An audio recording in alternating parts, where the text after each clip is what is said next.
Baik, selamat sore dokter dan teman-teman penonton. Sebelumnya perkenalkan, nama saya Erik Kusumatandiono dengan NIM 2002612037. Saya adalah dokter muda Departemen Anestesiologi dan Terapi Intensif Fakultas Kedokteran Universitas Udayana, Rumah Sakit Umum Pusat Sanglah Denpasar, pada periode 29 November 2021 sampai 9 Januari 2022. Pada kesempatan ini, saya akan mempresentasikan materi berupa pain management. Selamat menyaksikan. Baik, saya mulai dari apa itu nyeri. Nyeri atau pain, menurut International Association for the Study of Pain, adalah suatu pengalaman sensorik dan emosional yang tidak menyenangkan, yang terkait dengan atau menyerupai yang terkait dengan kerusakan jaringan aktual atau potensial. Nyeri merupakan suatu kompleks perjalanan yang melibatkan sistem, entah itu sistem organ atau mediator-mediator di dalamnya, dan diawali dari penerimaan rangsang nyeri oleh reseptor. Nyeri diteruskan oleh serabut saraf sensoris menuju medula spinalis atau sumsum tulang belakang, yang dilanjutkan oleh saraf spinothalamikus sebagai traktus ascending, yang membawa rangsang nyeri di relay station di talamus, dan diteruskan ke korteks somatosensoris untuk dipersepsikan sebagai nyeri. Nyeri selalu merupakan pengalaman pribadi atau personal yang dipengaruhi oleh berbagai tingkat, oleh faktor biologis, psikologis, dan juga sosial. Deskripsi dari verbal terhadap nyeri hanyalah salah satu dari beberapa perilaku untuk mengekspresikan rasa sakit atau nyeri. Ketidakmampuan untuk berkomunikasi seperti pasien kritis yang tidak sadar atau penurunan kognitif itu tidak meniadakan kemungkinan bahwa pasien masih mengalami rasa nyeri. Nyeri itu terdapat mekanisme perjalanan terjadinya nyeri, bagaimana kita bisa dari saat menerima suatu rangsang hingga kita sadar atau merasa ada sesuatu yang sakit atau nyeri. Itu diawali dengan transduksi. Itu adalah terjadinya suatu kerusakan pada jaringan yang memberikan suatu stimulasi pada nerve-nerve ending. Kemudian ada juga transmisi berupa penghantaran impuls dari jaringan yang rusak menuju regi otak yang memang berfungsi untuk menangani persepsi nyeri itu sendiri.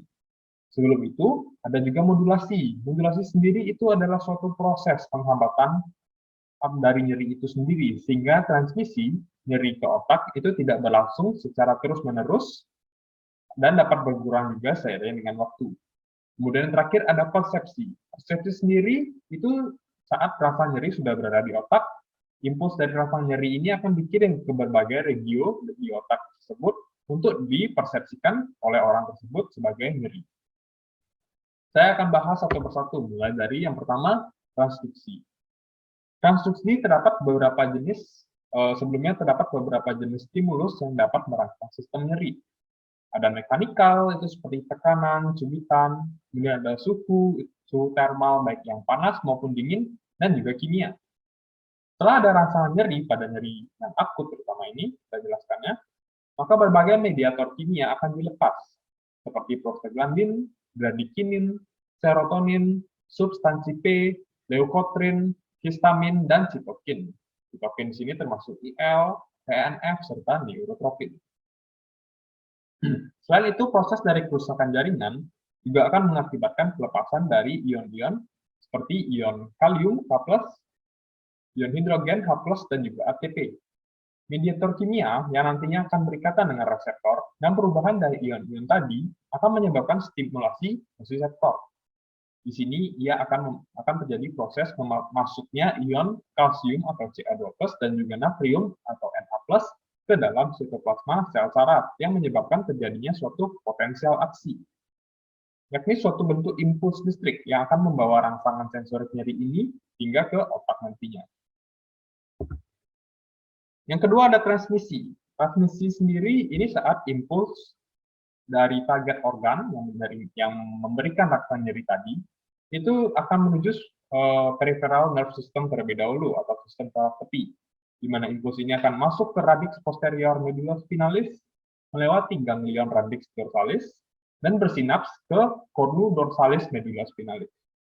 Kemudian di sini juga terdapat satu struktur yang bernama rex lamina. Rex lamina seperti kita bisa lihat pada gambar di atasnya itu terdiri dari reks lamina yang 1-5 yang spesifik dengan rangka nyeri yang diterima oleh tubuh. Dari reks lamina sendiri akan berlanjut untuk menyilang ke sisi kontralateral dan bergabung dengan struktur yang kita kenal dengan tractus spinothalamicus yang terdiri dari bagian lateral dan medial. Tractus spinothalamicus lateral akan berjalan menuju bagian ventro posterolateral dari thalamus dan bertanggung jawab untuk lokasi, durasi, dan juga intensitas dari nyeri. Sedangkan tractus spinothalamicus medial akan berjalan dan bersinaps di bagian medial thalamus. Di sini bertanggung jawab terhadap sensasi otonom dan sensasi emosional yang dirasakan apabila seseorang mengalami rasa nyeri. Kemudian dari thalamus itu sebagai relay station dari segala rangsang sensorik yang diterima oleh tubuh akan meneruskan impuls ke korteks somatosensoris untuk kemudian nantinya dipersepsikan sebagai rangsang nyeri. Di sini kita mengenal adanya orbit dari neuron. Ada neuron orbit 1, itu dia memperhantarkan impuls tersebut, mengantar impuls tersebut dari perifer sampai ke cornu dorsalis medulla spinalis. Kemudian orto 2 akan mengantarkan dari cornu dorsalis itu menyilang ke commissura anterior kontralateral hingga ke thalamus nantinya. Sementara orbit ketiga, seperti tadi prosesnya yaitu dari thalamus sebagai relay station ke korteks somatosensoris di pons centralis. Kemudian kita juga mengenal adanya jenis saraf sensoris. Ada saraf alfa beta, alfa delta, dan juga C. Alfa delta sendiri adalah saraf untuk rangsang lemah atau kita sering mungkin kurang sering dengar, itu innocuous stimulus. Ini adalah sensasi-sensasi yang tidak nyeri seperti rabaan atau pijatan seperti itu. Kemudian untuk yang alfa delta itu ada respon terhadap rangsangan noxious, mekanik, dan juga thermal. Jadi sering disebut sebagai mechano-thermal high threshold sensory nerve fiber. Sementara saraf C sendiri itu respon terhadap segala bentuk rangsangan noxious, meliputi yang tadi mekanik, thermal, kimia, dan juga beberapa rangsang lainnya, sehingga sering disebut di sini sebagai polymodal sensoric afferent fiber. Kita juga mengenal adanya beberapa neurotransmitter yang ikut mengambil peran di transmisi ini. Mungkin yang paling sering kita dengar itu ada glutamat yang berperan sebagai eksitasi, sistem eksitasi di sini. Tapi ada juga yang lain seperti substansi P, GABA, norepinefrin, serotonin, dan juga dopamin. Selanjutnya yaitu modulasi. Modulasi merupakan suatu proses memodifikasi impuls nyeri yang berjalan pada saraf tubuh. Yang biasanya ini bertujuan untuk menghambat impuls tersebut. Proses ini secara perifer terjadi pada nociceptor, pada medulla spinalis, pada struktur supraspinal, dan lain-lainnya. Proses ini juga terjadinya nanti secara descending, berbeda dengan transduksi dan transmisi tadi yang terjadi secara ascending. Mungkin bisa dilihat pada gambarnya itu, contohnya kita lihat modulasinya warna biru. Modulasi akan memblok rasa nyeri yang diterima oleh tubuh, sehingga terjadi suatu penurunan intensitas nyeri. Atau bahkan nyerinya nanti akan tidak terasa sama sekali. Proses ini nanti akan dimulai di periaqueductal perimeter yang ada di otak, kemudian lanjut ke locus coeruleus yang ada di pons, kemudian locus rhapimagnus yang ada di medulla oblongata, dan nantinya akan melaksanakan fungsinya di neuron sensoris 2 yang ada di medulla spinalis. Proses ini akan melibatkan beberapa neurotransmitter juga yang digunakan untuk memblok neuron eksitatori. Contohnya ada enkefalin. Itu adalah suatu opioid endogen yang nantinya akan bersifat inhibisi. Pelepasan enkefalin ini akan menghambat eksitasi pada neuron posinaps, sehingga rangsang nyeri pada tubuh dapat berkurang atau tidak dirasakan sama sekali. Contoh lainnya ada norepinefrin dan juga serotonin. Kemudian yang keempat, proses terakhir itu adalah persepsi.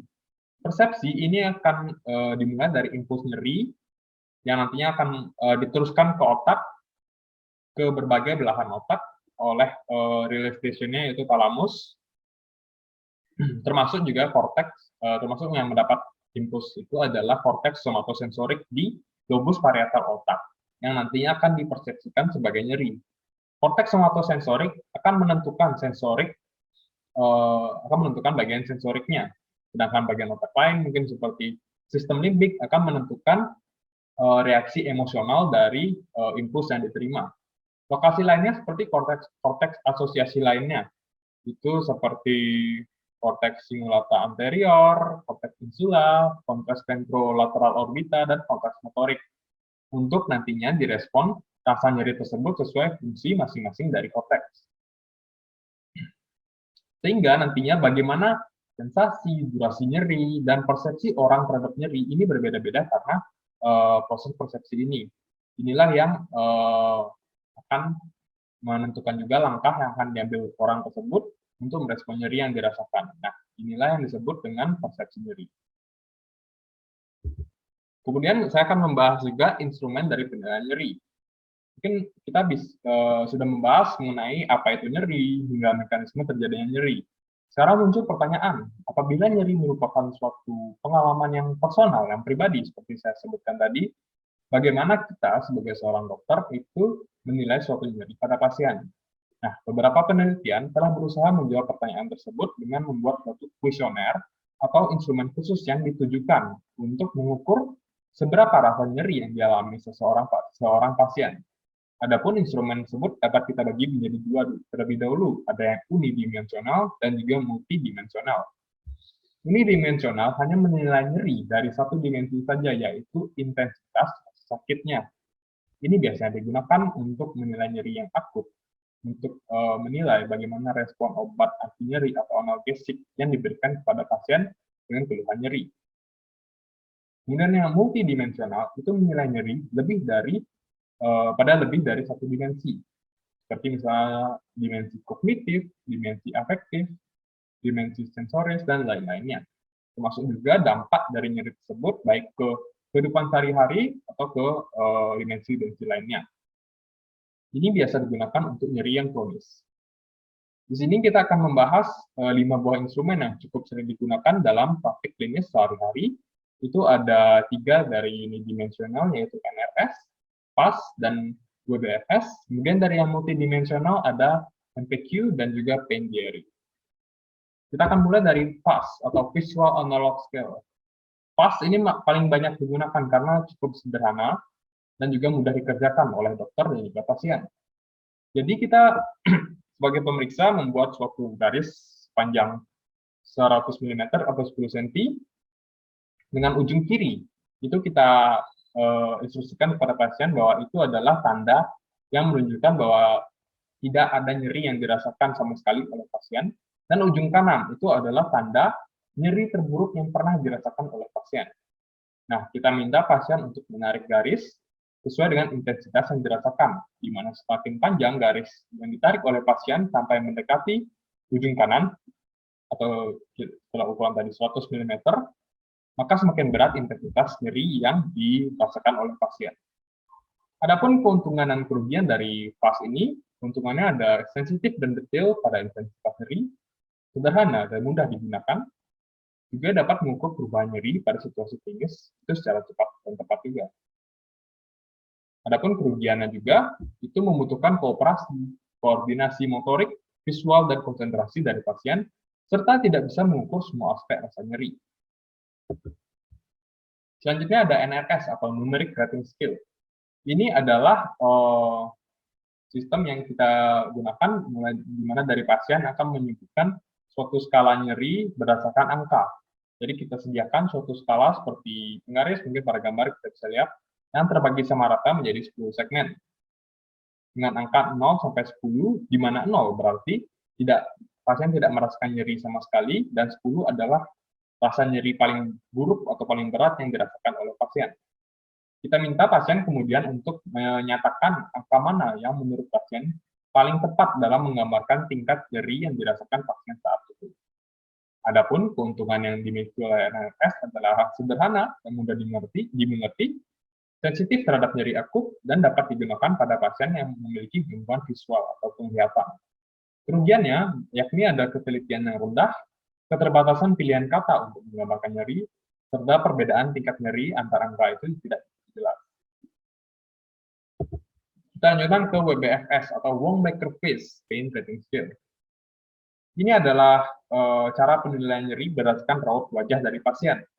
Dokter akan memilih, di sini dokter yang memilih angkanya, di mana dokter memilih angka 0 sampai 10 sesuai dengan raut wajah pada gambar. Di mana 0 kita bisa bilang itu tersenyum, tidak merasa nyeri, atau bahkan sangat minimal nyerinya. Hingga nanti ke 10, di mana 10 ini rasa nyeri yang sangat berat. Kita lihat raut wajah yang kesakitan, menangis, nah itu berarti nyeri yang hebat. Raut muka, kita perlu tandai juga bahwa raut muka pasien dalam mengekspresikan nyeri dapat berbeda-beda. Maka dari itu, WBFS ini dinyatakan sebagai instrumen yang subjektif. Adapun keuntungannya, ini mudah dipahami, serta juga dapat digunakan pada anak dengan umur lebih dari 3 tahun, pada pasien penurunan kesadaran, pada pasien yang sulit berkomunikasi, dan pasien yang mengalami gangguan kognitif. Adapun kerugiannya itu, seperti saya bilang tadi, ini adalah subjektif, jadi bisa bervariasi. Terkadang membingungkan untuk menyesuaikan afek atau emosional pasien dengan intensitas nyeri. Dan juga hasilnya bisa saja lebih tinggi dari skala lain dengan wajah netral tanpa nyeri. Kita lanjutkan ke multidimensional yang pertama, itu ada MPQ atau McGill Pain Questionnaire. MPQ merupakan instrumen yang paling ekstensif dalam pengukuran terhadap nyeri ini. Ini terdiri dari 4 bagian yang menggambarkan gambar nyeri, itu pertama, kemudian kedua, indeks nyeri atau PRI, kemudian ketiga, pertanyaan mengenai nyeri terdahulu, dan keempat, indeks intensitas nyeri saat ini. Ini juga terdiri dari 78 kata sifat atau adjektif yang dibagi ke dalam 20 kelompok. Kelompok 1 sampai 10 itu adalah dimensi sensoris, seperti waktu, lokasi, suhu. Kemudian untuk yang 11 sampai 15 adalah dimensi afektif, seperti stres, rasa takut, atau sifat-sifat otonom. Yang 16, bagian 16, kelompok 16 itu adalah dimensi yang evaluatif, dan bagian kelompok 17 sampai 20 itu adalah dimensi lainnya yang dialami secara spesifik oleh pasien sesuai dengan intensitas nyerinya. Kemudian nanti akan dilakukan total atau dijumlahkan semuanya untuk mendapatkan skor dari intensitas nyeri pada pasien. Adapun keuntungan yang dimiliki oleh MPQ itu dapat membedakan nyeri nociceptif dan nyeri neuropatik, serta dapat melakukan deskripsi nyeri kronis yang berubah-ubah, serta interpretasinya bisa dibilang lebih tepat. Kerugiannya, ini merupakan kuesioner yang sangat kompleks, jadi tidak praktis juga, serta membutuhkan waktu yang lebih lama dibandingkan yang 3 sebelumnya, instrumen sebelumnya. Kita lanjutkan ke yang kelima, ada pain diary. Jadi pasien di sini akan kita minta untuk mencatat setiap pengalaman nyeri yang dirasakan secara detail, seperti waktunya kapan, kualitas nyerinya bagaimana, hingga faktor-faktor yang mendahului timbulan nyeri tersebut. Pain diary dapat menilai fluktuasi atau naik turun dari pengalaman nyeri pasien, dan ini nantinya memang bersifat subjektif, di mana pasien akan memiliki pengalaman yang berbeda-beda tiap nyeri, sehingga kita bisa juga menyesuaikan penanganan pasien ini, bagaimana penanganan pasien ini, dan kita juga harus membedakannya dengan pasien lain karena kesubjektifan tersebut. Adapun keuntungan dari pain diary itu lengkap dan mampu menggambarkan nyeri yang kontinu, kemudian bisa memantau variasi status nyeri dan pola nyeri, serta memantau respon terapi yang diberikan. Kerugiannya ini subjektif, sehingga ada potensi bias. Dipengaruhi juga oleh tendensi dan memori dari pasien, dan pasien kita perlukan suatu kepatuhan atau diligence di sini, agar nantinya pain diary dapat memberikan manfaat yang dokter inginkan. Baik, pokok bahasan yang selanjutnya saya ingin bahas yaitu penanganan nyeri sesuai dengan WHO step ladder. Ini adalah step ladder yang digunakan oleh WHO untuk menangani nyeri. Kita bisa lihat dari langkah yang satu yang paling bawah, itu adalah langkah pertama, biasanya untuk nyeri yang ringan, itu menggunakan analgesik non-opioid seperti NSAID atau non-steroidal anti-inflammatory drugs, atau mungkin di bahasa Indonesia OAINS, atau dengan acetaminophen, dengan atau tanpa adjuvan. Kemudian langkah kedua, itu pada nyeri yang sedang, yang moderate biasanya, itu bisa gunakan opioid lemah dengan atau tanpa analgesik non-opioid, dan juga dengan atau tanpa adjuvan. Kemudian langkah ketiga yang untuk nyeri berat, kita bisa gunakan opioid kuat dengan atau tanpa analgesik non-opioid, dan juga dengan atau tanpa adjuvan. Proses ini kita bedakan pada nyeri akut dan juga kronis, di mana pada nyeri akut prosesnya adalah turun, yaitu 3, 2, 1. Kemudian pada nyeri kronis itu mengikuti langkah tangga yang naik, itu adalah 1, 2, dan 3, 3. Baik, sekarang kita akan bahas satu persatu farmakoterapinya. Kita mulai dari yang pertama, nyeri ringan, di mana ada juga tingkatan dari farmakoterapinya ini. Adapun dari yang tingkat 1, aspirin dengan dosis 325 sampai 650 mg dengan maksimal 4 gram per hari dengan jadwal 4 jam sekali. Kemudian ada acetaminophen, itu 325 sampai 650 mg juga dengan satu hari itu 4 sampai 6 jam sekali. Kemudian tingkat 2 ada ibuprofen, itu 200 mg 4 sampai 6 jam sekali. Ada sodium naproxen, kita awali dengan 440 mg, dan selanjutnya setengahnya itu 220 mg, 8 sampai 12 jam sekali. Ada juga ketoprofen dengan dosis 12,5 mg tiap 4 sampai 6 jam sekali.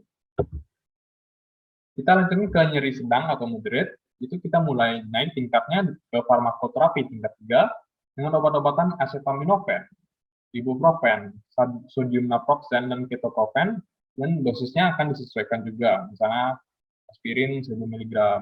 Dengan jadwal masing-masing, acetaminophen 4 sampai 6 jam sekali, ibuprofen 4 sampai 6 jam sekali, sodium naproxen 8 sampai 12 jam sekali, dan ketoprofen 4 sampai 6 jam sekali.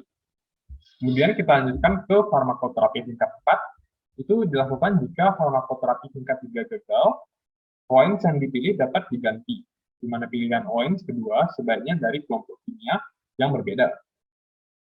Adapun yang tingkat 5, kita mulai masuk ke opioid, misalnya itu kodein.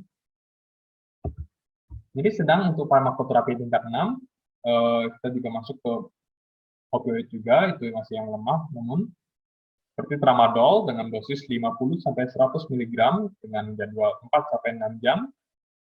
Dan kemudian untuk yang nyeri berat, kita sudah masuk ke farmakoterapi tingkat 7. Contoh obatnya adalah morfin. Ini diindikasikan apabila terapi non-narkotik tidak efektif dan terdapat riwayat terapi narkotik memang untuk nyeri. Kita ada juga campuran agonis-antagonis pentazocin yang bermekanisme blok aktivasi komponen MU pada kompleks reseptor, dan juga ada juga obat agonis parsial untuk blok aktivasi untuk mekanisme yang sama. Baik, sekian presentasi untuk materi pain management. Saya mohon maaf apabila ada kekurangan. Akhir kata saya ucapkan terima kasih, semoga dapat bermanfaat.